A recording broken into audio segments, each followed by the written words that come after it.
नमस्कार बच्चों, आज हम पढ़ेंगे कविता कैदी और कोकिला। इसके कवि हैं माखनलाल चतुर्वेदी। माखनलाल चतुर्वेदी की रचनाएं राष्ट्रीय भावना से युक्त हैं, इसीलिए ये राष्ट्रवादी कवि भी कहलाते हैं। यानी इनकी रचनाएं पढ़कर मन में जोश भर जाता है और राष्ट्रीय आंदोलनों के समय में अनेक बार वो जेल भी गए हैं।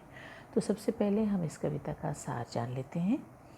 इस कविता में अंग्रेज़ी सरकार द्वारा भारतीयों के शोषण और स्वतंत्रता सेनानियों के साथ जेल में किए गए बुरे व्यवहार और यातनाओं पीड़ाओं का बहुत ही दिल को छू जाने वाला वर्णन है।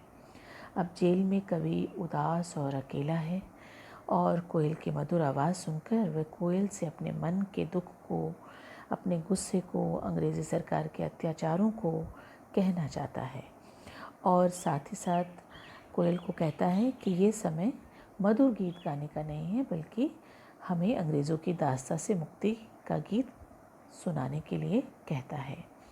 कोयल अचानक आधी रात में चीख पड़ती है, जिसे सुनकर कवि समझता है कि कोयल पूरे देश को एक कारागार यानी जेल समझने लगी है, क्योंकि उस समय अंग्रेज़ों ने हमारे देश को गुलाम बनाकर रखा था। तो अब हम पढ़ते हैं अपनी कविता की तरफ, कैदी और कोकिला। ये कविता संबोधनात्मक शैली और प्रश्न अलंकार के रूप में इसका ज़्यादा प्रयोग हुआ है और साथ ही साथ हम शब्दों के अर्थ भी जानते जाएंगे। कैदी और कोकिला। कैदी यानी कैद में रहने वाला और कोकिला यानी कोयल। तो अब संबोधनात्मक शैली का प्रयोग करते हुए कवि जो है वो कहते हैं, क्या गाती हो, क्यों रह जाती हो, कोकिल बोलो तो क्या लाती हो, संदेशा किसका है, कोकिल बोलो तो यहाँ पर कारागार के ऊपर मंडरा रही कोयल से जो कैदी है यानी कवि है वो पूछता है कि कोयल तुम क्या गाती हो, क्यों रह जाती हो। रह यानी गाते गाते क्यों अचानक चुप हो जाती हो। अपने गीतों के माध्यम से मेरे लिए क्या तुम किसी का संदेशा लाई हो।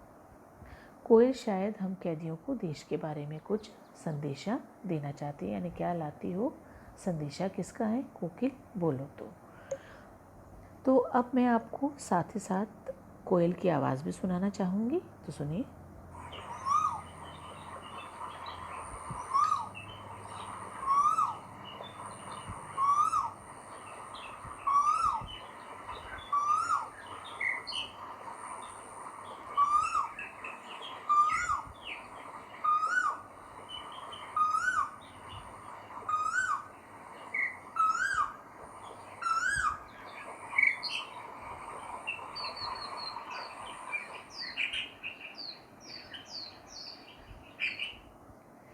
तो आपने सुना ये कोयल की आवाज़ थी। तो इसी तरह की आवाज़ें जो हैं वो कवि को जेल के बाहर सुनाई दे रही हैं। तो अब हम अगला काव्यांश ले लेते हैं इसका। ऊंची काली दीवारों के घेरे में, डाकू चोरों पटवारों के डेरे में, जीने को देते नहीं पेट भर खाना, मरने भी देते नहीं तड़प रह जाना। जीवन पर अब दिन रात कड़ा पहरा है, शासन है या तम का प्रभाव गहरा है। हिम कर निराश कर चला रात भी काली, इस समय कालिमा में जगी क्यों आली।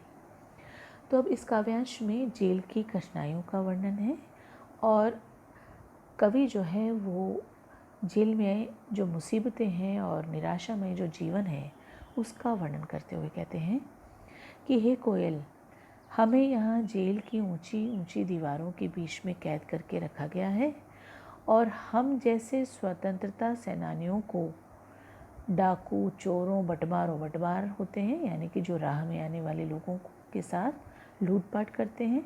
डेरे में, डेरे का अर्थ है रहने का स्थान, लेकिन रहने का स्थान हमारा घर भी होता है, लेकिन डेरे का अर्थ है जहाँ पर कुछ समय के लिए आपको रहना होता है। तो यहाँ पर कवि कह रहे हैं कि हम स्वतंत्रता सेनानी हैं, हम देश के लिए काम कर रहे हैं, लेकिन हमें इनके बीच में रखा गया है। साथ ही साथ जीने को देते नहीं पेट भर खाना, हमें पेट भर के खाना नहीं दिया जाता। मरने भी देते नहीं तड़प रह जाना, यानी यहाँ ये अर्थ है कि हमारे साथ बहुत ही बुरा व्यवहार किया जाता है, हमें नरक का जीवन बिताने पर बाध्य किया जाता है और तड़पाया जाता है। जीवन पर अब दिन रात कड़ा पहरा है।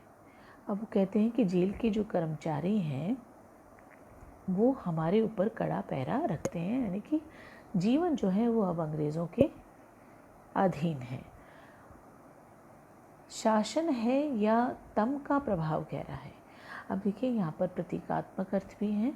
शासन वो होता है जहाँ पर कानून व्यवस्था के साथ जो है वो कार्य चलता है, और तम का प्रभाव, तम यानी अंधकार का जो प्रतीकात्मक अर्थ है वो यहाँ पर आएगा अंधेरगर्दी, यानी कि जहाँ पर कोई कानून नहीं चलता है।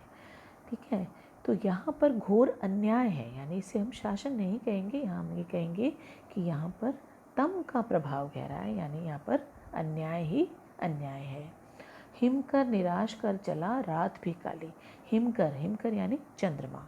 अब देखो चंद्रमा जो है वो भी इस समय हमें निराश कर चला है, कहीं से भी आशा की किरण हमें दिखाई नहीं दे रही है। रात भी काली रात का मतलब है अमावस की रात है, यानी कि जहाँ पर चंद्रमा भी जो है दिखाई नहीं दे रहा है, हमें आशा की कोई किरण दिखाई नहीं दे रही है। इस समय कालिमा मई जगी क्यों आली। अब देखिए यहाँ पर आली का अर्थ है सखी, और सखी यहाँ कौन है, यहाँ सखी है कोयल। तो इस समय कालिमा मई जगी क्यों आली, कि हे सखी इस कालिमापूर्ण वातावरण में तू क्यों जगा रही है, क्या तू ऐसे में किसी का संदेशा लेकर आई है। यानी कि यहाँ पर जो ये बात की गई है कि रात भी काली है, तो प्रकृति भी जो है उनसे क्षुब्ध और नाराज़ है।